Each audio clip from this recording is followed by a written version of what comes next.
This event is sponsored by Navam Collections. Please visit navamcollections.com. Hello everyone, welcome to Flavors of Fashion sponsored by Navam Collections, and this is Prasanna Karthik from SpringNectar team. Historically, fashion has rarely been elevated to the same stature as painting, music, sculpture or architecture. But fashion is one of the purest expression of art. In today's episode, we are going to explore the land that has one of the most vibrant cultures in the world. Known for their heartwarming and hospitable nature, the people here truly believe in living life king size. Punjab has one of the oldest and richest cultures in the world. Its diversity and uniqueness are evident in Punjabi poetry, philosophy, artistry, music, cuisine, values and history. The compassion and high-spiritedness exhibited in the lifestyle of the people of Punjab is hard to miss. While the Punjabis are known for their strong determination, their culture presents a multi-hued heritage of ancient civilizations. Punjab was ruled by the Mauryan legacy, followed by Mughals and then the British Raj that influenced their clothing in many ways. So to know more about Punjabi fashion, we have an engineer, a mother and a fashionista herself. Let's welcome Neha Malhotra. Hi Neha, welcome to the show. Hi Prasanna, thank you for having me. You're welcome, and you look so stunning today. Oh, that's so sweet of you. Thank you, and you look amazing as always. Thank you. So, I have a lot of questions to ask you, but before that, could you introduce yourself to the viewers? Sure. Well, I'm an engineer. I work for medical devices, and I love everything science. I also have 2 little boys, and they're quite a handful. Keep me busy. But other than that, I have a few hobbies or a few interests. I would say I love painting. And drawing. I also really like styling and fashion, and especially getting dressed for traditional events, or just having fun with that. Wonderful. And they say that a person who can paint have an eye for fashion, and it clearly seems so true to you. I do like playing with colors, so I guess that does make sense. Yes, there, but thank you. That's right. So, the first question for you today is like, for non-Punjabis like me, the first thing that comes to my mind when you think of Punjab is all your delicious food, full of butter and ghee, and the high-spirited people, the bhangra, and of course, all your colorful clothing. So, of course, I'm pretty sure there must be more into the cultural clothing and heritage, right? So, could you tell us like how ancient Punjab was like and what people were wearing? Yeah, of course. And I guess if we are talking about Punjab, we should talk really understand what Punjab really is and what Punjab really was, right? So modern day Punjab is what we think of the state in India, in northern India. But when you go back a few years to partition India, or even further back to the Mughal time, or even back further during the whole historic part, the Gupta, Maurya, all of those empires, it was really a big region. It wasn't even called Punjab. It was the northern region, and if you want to equate it to what it looks like today, it was essentially what Punjab, Haryana, Himachal Pradesh, and even parts of Pakistan. So it really was a whole region and the whole way of living and culture that pretty much encapsulated the whole area. But we're talking about ancient and historic fashion. So it's interesting. So cotton was definitely very, very popular. Cotton clothing, different fabrics, but mostly related to cotton. The more prominent type of clothing that people wore back in the day, at least for women, were straight skirts, like similar to Ghagras of today's times, but literally they were straight skirts, and they wore it with long kurtas, like long shirts. And men also wore long kurtas, but then they had something called a sutan, that is essentially, it's a type of a pajama, but it's a little more tighter around the ankles, actually much beyond, goes much beyond the ankles up to your thighs, and then it flares out above that. So those were the kind of clothing they had. They would sometimes have a shawl which they would drape over a shoulder, under another shoulder, but along those lines. Very cotton centric. Interesting. Looks like, India as a country had a very similar and simple kind of attire before, various civilizations settled in. Of course, yes. We all wore like very simple cotton clothing before, fashion became a reflection of influences drawn from various cultural ideologies. Yeah. This is way before you had, India has had many different influences, many different invaders, many different communities and societies that came in, so they all have left their mark. So, talking about cultural ideologies, Mughals were the ones to bring in the concept of salwar kameez in Punjab, as we all know it today. Yeah. So, could you tell us more about that? Yeah, well, I guess there's a lot that can be said about the Mughal influence, right?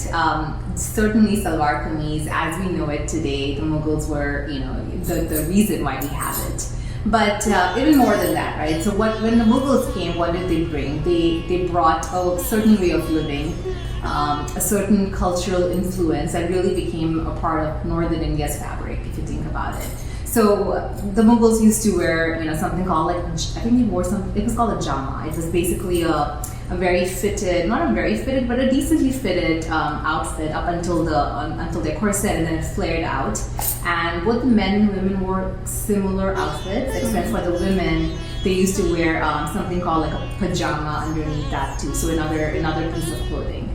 And but I think the bigger thing that what the Mughals got was the concept of covering up, whether it is covering up, the head and the torsos by something called chadars or like bigger fabrics, or it was just covering up just the head, for women with dupattas and chunnis. And it's really interesting how some of those that cultural influence is still there in northern India, and it's really not very uncommon to see most northern Indian women, irrespective of their faiths, to cover their head when they are in a place of worship, or even when they have some older members of the family around them. That's true. That's so true. Definitely, Mughals left a stamp on our culture, heritage, and our social structure, right? And salwar kameez, you're absolutely right. Salwar kameez is again as a evolution of the jama, the wearing the two-piece clothing, the bottom and the top, definitely came from them, and that's pretty common. It's all over India now, salwar kameez. But that was the biggest influence in the Punjab clothing culture. Nice. So Neha, tell us more about how the British influenced Punjabi attire and textiles. That's a really interesting question, come to think about it. But in my opinion, what the Britishers brought with them was the influence of really fitted and tailored clothing, for one.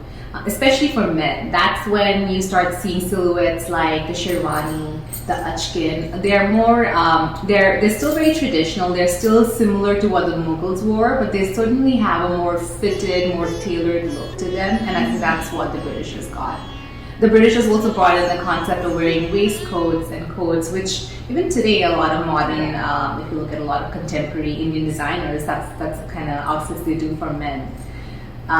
For women, it was a little bit more interesting because we were talking about how Punjab, it was really the whole cotton industry and cotton clothing that was really prominent.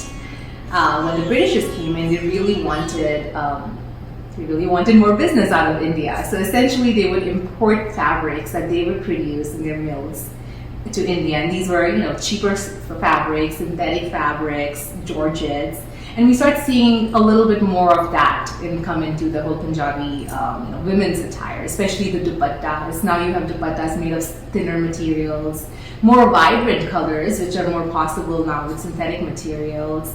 And just in general, again, more fitting, more tailoring. So it's a really interesting concept how it evolved, but the Britishers left the mark too. Oh yeah, definitely. And it's still very evident in our education, lifestyle, and clothing. Like, of course, yeah. Whatever you said, like Maharajas used to wear like loose fitted clothing, and then after the British influence, it became more tight fitted. And then other than the fitting too, right? I think the import of the clothing is more interesting to note. I mean, unfortunately, that's the reason why a lot of our more ancient handlooms, the weavers, the more traditional families, they just went out of business. Yeah, that was the start of the decline of handloom. Everybody was.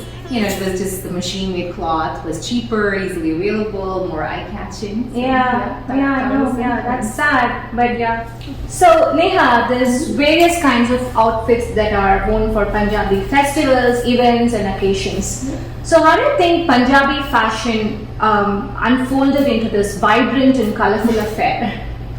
Well, I mean, you know how vibrant the people of Punjab are. Oh, so yeah, I have a vibrant personality. Yeah, so it's hard for that to not, in the clothing, to not be reflected there, right? To begin with, I think people of Punjab are known to be so exuberant, and they always love a celebration, and there's nothing subtle about them, right? In general, not to stereotype, but in general, which is something that maybe that's something that seeps into your clothing as well. Again, the whole northern India, Punjabi, that region is so fertile. I mean, the soil is so fertile. There's so much greenery, so much vegetation. All of that, again, is something that definitely comes in. Yes. Cotton was such a prominent crop there. It was so prominent in the clothing, and again, that's that basically allowed them to come up, because they had so much in abundance of it. There was different fashion styles that came out of it, whether it is your suits or is it your lehengas or your ghagras like we're talking, whether it's a kurta pajama, whether it's a dhoti or lungi, right? So there's that. And I also think, one of the big, and this could be both ways actually, we cannot ignore Bollywood when we talk about Punjabi. Definitely, yes. Right? Yeah. There's just been so many movies and then so many depictions of what a typical Punjabi girl dresses like in Hindi movies, and whether it's a kajol in Dil Wale Dulhaniya Le Jayenge doing the mehendi laga ke rakhna dance, or Kareena doing the nagara and Jab We Met, or there are many other references, right? So every time a Punjabi song is picturized or shown in movies, it's always been so vibrant, so colorful, right? And I think that's kind of caught everyone's attention, whether it's all across India or even Punjab, and that kind of just fed into it. So contemporary culture over time, just the personality of the people, just the resources, all of that. I think that's all that's added to the vibrancy. Nice, beautiful. So let's break for a short commercial by our sponsor, Navam Collections. Navam Collection is a one-stop shop for exquisite and vibrant jewelry and clothing.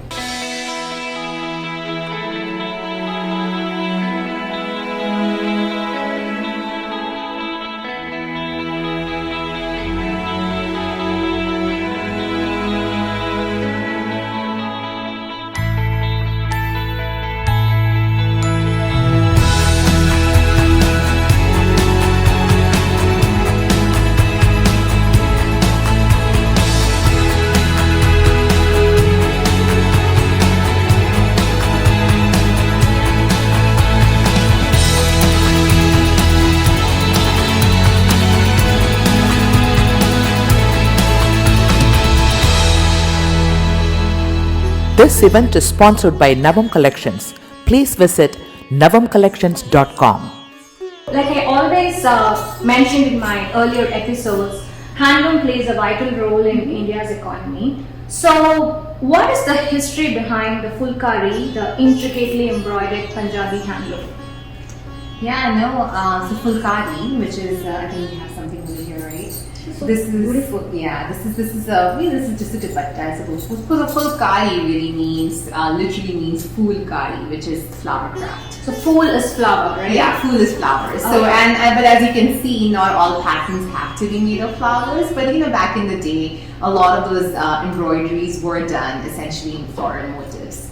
But yeah, that's fulkari. So fulkari, I believe, came into prominence around the 15th century. So the way the stories are, and this is all history, right? That girl child is still considered very is very auspicious in a lot of in all of India. So anytime a new girl was born in a family, the grandmothers, the mothers, the aunts, as a way to celebrate and as a way to, wish for the little girl child's future, would start putting together almost a trousseau at, ever since she was a baby of, clothing that she would then take on to her marital home. And essentially they would start there was a beautiful cotton clothing, they would get a lot of cloth, and then they would use this silken thread, and they would start embroidering different outfits, like whether it was dupattas or suits or however for the girl. And I think over time this just became literally just became a way of for all the women to enjoy themselves. They would all just get together, sit out on cots, charpais, and just leisurely talk and enjoy and just embroider. And this was an art form that was passed on literally from one generation to another. So that's really how it came up. But because of its vibrancy, because of its uniqueness, everyone had their own style of whatever motif they were doing. Everyone had their own creativity. It just got really popular. Oh, nice. But unfortunately, they also say that when partition happened, and we all know how traumatic that event was. Fulkari as an industry really suffered, because now all of these women who used to sit together and embroider and enjoy a good time were pretty much separated, right? They were actually separated across the country. Even within the country, they were all in many different places. So that art form just ultimately started having a slow death, essentially. And it just it goes to say how fragile some of these the handloom is, and some of these really ancient practices are, and how traumatic events such as that could really impact it. But I think the government of India is doing quite a bit to revive it. So, and hopefully with more encouragement and more efforts made in that direction, we'll see more of it. Yeah, but definitely, after all this, Punjab marked its own identity with this Fulkari. Yeah. So let's all, be very proud of our diverse culture and wear our handlooms with pride. Yeah, definitely, and they're beautiful. They're beautiful, of course. Yeah. So Neha, what are the traditional outfits of Punjab? Traditional outfits of Punjab today, as in what? Yes. Well, there is definitely the salwar kameez, which is something we all know about. There are different forms of salwar kameezes actually, even though that's how it started in Punjab. But I think the most popular one is the patiala, which is essentially the way that salwar is. It's a very flared salwar, but very tight at the ankles. So it's tight at the ankles, and it has multiple pleats, so it really flares up. It's typically worn with a short kurti, and in fact, patiala is another great example of I think where you really need to have a good craftsman make it. It's otherwise, it's impossible. Not everybody can make a proper patiala salwar, and even today, you really either have to go to patiala or find someone who's really trained in making it. So there's the patiala salwar suits, and then there are many other variations of salwar kameezes. We do have, for women, they also still have the ghagra. They have the straight, little bit flared, A-line lehenga with a longer kurti and a little shawl. That's something that you will see still in maybe rural areas of Punjab, and actually even in the neighboring states of Haryana and Himachal Pradesh, which used to be part of the same region, right? So if you go into some of those rural areas, that's what the women wear. You also see a lot of those outfits in those traditional dances. Oh yes, I always get reminded of the mehendi laga ke. So the women's traditional dance is actually called a gidda. It's not a bhangra. The bhangra is what the men's do, but generically we call it a bhangra. But gidda is what the women do, and that's kind of the outfit the women wear. And on the flip side, for men, you have the men's outfits, which is if they are dancing, or if they are in rural areas, you have the lungi and the kurta. Which is actually, if you go into some traditional homes today, you'll still see some men wearing it. They're very proud of their, it's a very regal looking outfit. Some Bhangra dancers, you'll still see some of them wear something called a tehmat, which is a Punjabi version of a dhoti. It's very pleated, and it's a nice. It's a good dance outfit. So I think the South Indian lungi is different from the Punjabi lungi, right? It is slightly different. It is worn with a very long kurta to begin with, and they're usually in more luxurious fabrics like silk. Silk, exactly. Yeah. South India has more of cotton lungis. And it's more of a little bit more of a festive feel to it, and it has a straight cut, which I think is similar. And then. Men, of course, wear the kurta pajama, which is, I think, very, very common. Right. Most people wear it across India now. That's nice, yeah. That's good to know. Neha, so we all love wearing salwar kameez. right? So I think I'm asking the right person. How do you stylize a Punjabi outfit? Oh wow, it's a fun question. So how would I style it, or how would most girls, I guess, do? Vibrancy. It's always fun to mix and match, colors, or even use the most brightest colors and have some contrasting colors with the dupattas, and you play around with it. I think you cannot talk about a Punjabi outfit and not mention the jutti actually. So the jutti or the mojri. So if anyone ever makes a trip to Punjab, especially to cities like Amritsar, I mean that's the place to get a pair of juttis. So it's basically leather footwear, and I happen to have one over here. So it's made of leather. And they have very intricate, and they come in all kinds of styles, but essentially they're very intricately embroidered with sequins and gold and silver thread work and what have you. Like there's just a lot of different options, and they're beautiful, they're colorful, and what's really fun about them is there's no left or right in them. So you kind of just you can wear them in either foot. Oh really? I didn't know about this. Yeah, it's kind of cool, right? And then I think the way it works is like once you start wearing them, the leather kind of molds up with your foot, like a memory foam mattress. Yeah, I guess we can call it that way. But essentially, they're really fun. Men and women both wear them. They make them for both styles, and it's very, again, juttis are actually very more common in contemporary fashion too these days. Right. They're very comfortable. So there's that. For women, bangles. We love bangles. We love colorful bangles. We love wearing like nice long necklaces. Earrings, we call them kante, but or like jhumkis, or the big earrings. The bigger the bowls, the better. For hair, yes, I've been playing with this. So this is a hair piece, hair accessory. What is that? What is it called? It's called a paranda or a parandi. Okay. But essentially, it's a really fun. It's a hair accessory. So this has tassels. It basically, again, comes in many different colors and patterns, and it has tassels and beads and all kinds of things attached to it. And you weave it into your hair and attach it to your braid. So it adds a nice colorful look, and gives you a peel of longer hair, and it really makes it ties the outfit together. So this is very nice. I think cultures are very similar. Actually, back in South India, we have something similar to this, but we call it something else. But yeah, very similar to this. It's tied into the hair for dance, for classical dances, and all that. It gives a beautiful look to the women. Yeah. And as far as men are concerned, there is a turban, which I think is a whole topic by itself. We have turban, and we can go on and on what it means to society. But in a nutshell, some people in Punjab, particularly the Sikhs, who the majority of the Sikhs come from Punjab, they originated from there, and still there. For them, turban is essentially a sign of their faith, and they wear it for religious purposes. But more than that, the symbol of turban in all of Punjab and all of the northern India is more of a symbol of royalty. That's when the rulers used to wear it. It's also a symbol of authority. It's a symbol of respect. So you'll see in some of back in the day, or even maybe now in some of the more like older traditional homes, the head of the household, the male head, usually has a turban on. Right. So it's just a sign of respect. And even now, today, actually, this is for everyone.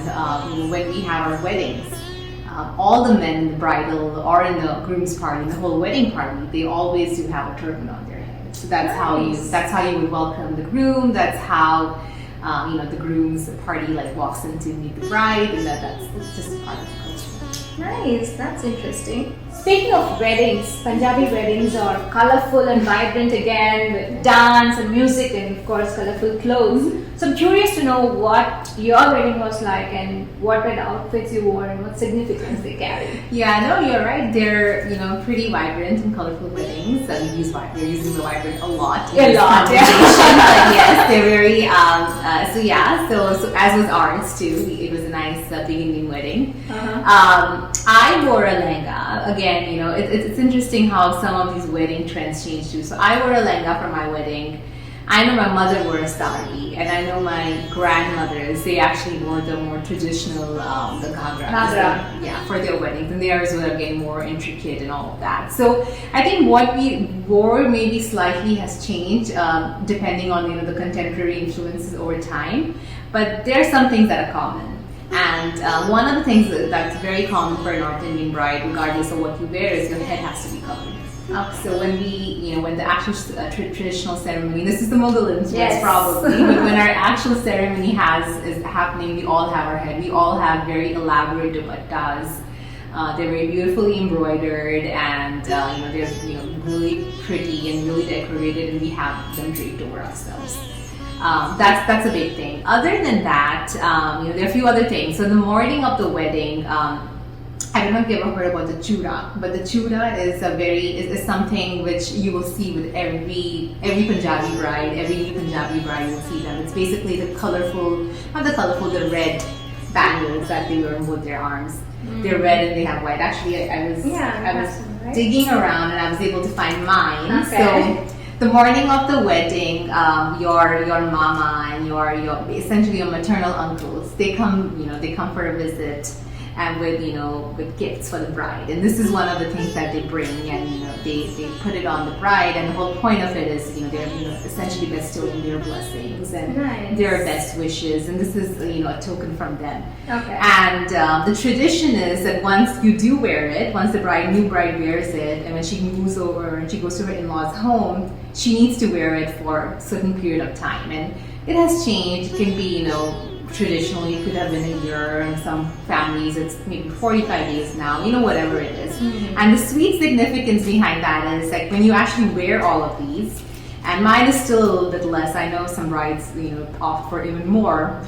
As you can imagine, it's kind of cumbersome. There is very less you can do in terms of you can't just be like doing your usual household chores, and that's the whole motivation. The whole point is when you're a new bride, you're not expected to jump into the kitchen and take on the lion's share of work. Wow. The expectation is that you should, take the time, get used to the new household, get to know your new family, get adjusted, and only then start taking on more responsibilities that you would expect of the woman of the house, or however you want to call it. So the bride wears it for a certain period of time. Once it comes out, then she's a little bit more, a part of the family. That's nice. And the other thing that we do is, so that is also the morning of the wedding, and these are called kaligas. So again, your cousins and your uncles and aunts, they will, once they put on the chuda, they come and they tie these onto your bangles. And you wear this for the period of the wedding and you take it out. But essentially the whole purpose of this is these are all really good wishes, good luck, best wishes from your cousins, from your family, and they're just wishing you for a bright, wonderful future ahead with your new family and with your new husband. So this is something that's very, very typical of a Punjabi bride. That's nice. And I see red again, a lot of red here, which is also very common across cultures, because again, red is a symbol of fertility. Exactly. Yeah. So definitely the bridal outfits, people change. Mine is a hot pink, but in the same color palette, there's the reds, there's maroons, there's pinks, but that's kind of the palette we choose. One other for Punjabi brides is another important aspect, and I'm actually wearing something here. It's called a mantika. So this is a really important piece of jewelry for a new bride or for even a bride getting married, and you have to have a mantika on. And and a lot of Hindu, actually it's very common in Hindu cultures, and a lot of other cultures also do it, but we wear ours and there's the nuts. But the mantika is even more interesting because it's not uncommon for families to have a traditional piece that they pass on from generation to generation. So the one that I'm wearing is actually borrowed from my mother. This belonged to my dadi, my mother-in-law, who got it as a present at her wedding. How nice. And then she passed it on to my mother, then my mother passed it on to my sister-in-law, my bhabi. So I'm just borrowing this. It's so pretty, but yeah, I think it's very pretty. Yeah. And so it's like a piece of, a little piece of family that gets passed on. Right. So true. Wow, that's a lot of interesting information. Yeah, no, it's interesting how all of our cultures are so different, but yeah, very similar. Yeah, it's all the same, and it's really sweet to it's know. nice. To know Yeah, you know that Punjabi suits are popular all over the world, right? Mm-hmm. And so, do you think Punjabi fashion industry has gone through changes in the recent years? Of course, I mean everything changes and everything updates itself, and certainly the same is for Punjabi fashion industry. I mean even with suits, right? We have obviously so many kinds. We have the patialas, we have the anarkalis, we have the short kurtis, the long kurtis, the straight pants, churidars, the flare, the shararas, the garan. There's just so much. So much, yeah. So it all started with a simple salwar kameez, a simple suit, and with time come and trends come, and things have been changing. And in fact, today if you look at your modern Punjabi girl, or whether it's in Punjab or outside Punjab, right? It's not uncommon for them to wear, a pair of straight jeans or skinny jeans and have a really pretty short or mid-length kurti, and it's become very common these days. Exactly, right? and instead of a dupatta, they'll just take a shawl or a scarf or whatever, right? Yeah. So I think that's more, over time, trends are changing. There's Western influences and Bollywood influences and Definitely, yeah. changes. But yeah, so the core is there, but we all adapt, and things come back. They go out of style and they come back out of style. On that note, I think it's welcoming to witness the change in the twist in heritage clothing. Where you value your culture at the same time, introduce a dash of modernity. Yeah, no, there is. It's really interesting actually looking at some of the work the contemporary designers are doing. Of course, I mean Punjabi designers like Manish Malhotra, Anamika Khanna, they're there and they're big in their Bollywood eyes. But there's some more. There's some upcoming work designers where they're actually it's I was reading up something popped up on my Insta stories some time back where they were incorporating Fulkari embroidery into Western outfits, which I thought was kind of like a cool, that's interesting. Yeah, cool way to wear that trend. So. Things are changing and all this morphing, but it keeps it fun that way. Yeah, this is a generic question that I ask all my guests. So, how do you think the pandemic will influence the fashion industry going forward? That's interesting. Well, I mean, we have been in the pandemic for quite some time now. Unfortunately, it's been more than a year, right? Yeah. And I think on the one hand, and I think that's majority of it, we're all learning to, or we're all moving to a sustainable fashion. We're buying less. A lot of it is coming from we have fewer events to attend. We're doing fewer things, and there is less point in going and buying a new outfit and doing all of that, right? So right. A lot of us are reusing what we have. A lot of us are finding more interesting ways or creative ways to do with what we have, and they're moving towards sustainable fashion. But there is, of course, I think most of it is that, and there are small windows of as soon as we get a little teeny break from a pandemic. Suddenly we have a busy social calendar, and then we're like, okay, I have nothing to buy, and then you want to go and purchase something new. So there's some of that too. But I think for the most part, we're all moving towards buying less. I think we're trying to buy more quality now, and we are certainly going less on quantity, which is, I guess the one good thing that is coming out of it. And I think this is something we should anyway, make it a part of our lifestyles and something that we should take moving forward. Yeah, I think this is the time that I came to know about the declining handloom industry, and I'm doing whatever we can to support. Wonderful. That's really wonderful. Yeah. Alright, so interesting. So we have come to the end of this chat show, and Punjab fashion has definitely survived colonialism and political revolution and also displacement, yet it's marked its own identity. And like I always say, every guest that comes to this show adds a lot of value and imparts a lot of knowledge, and you're no exception to that, Neha. I learned a lot from you, and so will our viewers. So it was wonderful chatting with you, and thank you so much for coming. Of course, it was my absolute pleasure. I'm so glad I had a chance to share. Thanks. So again, appreciate the opportunity. Thank you, and I would also like to thank Rose Muralikrishnan from Nectar for this opportunity. Thank you.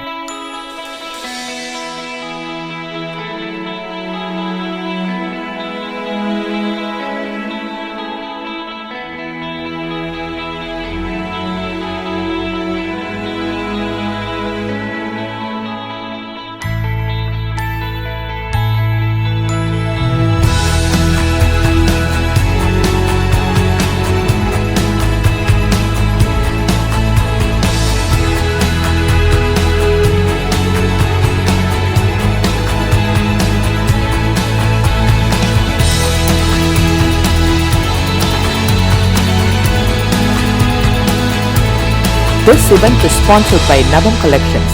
Please visit navamcollections.com.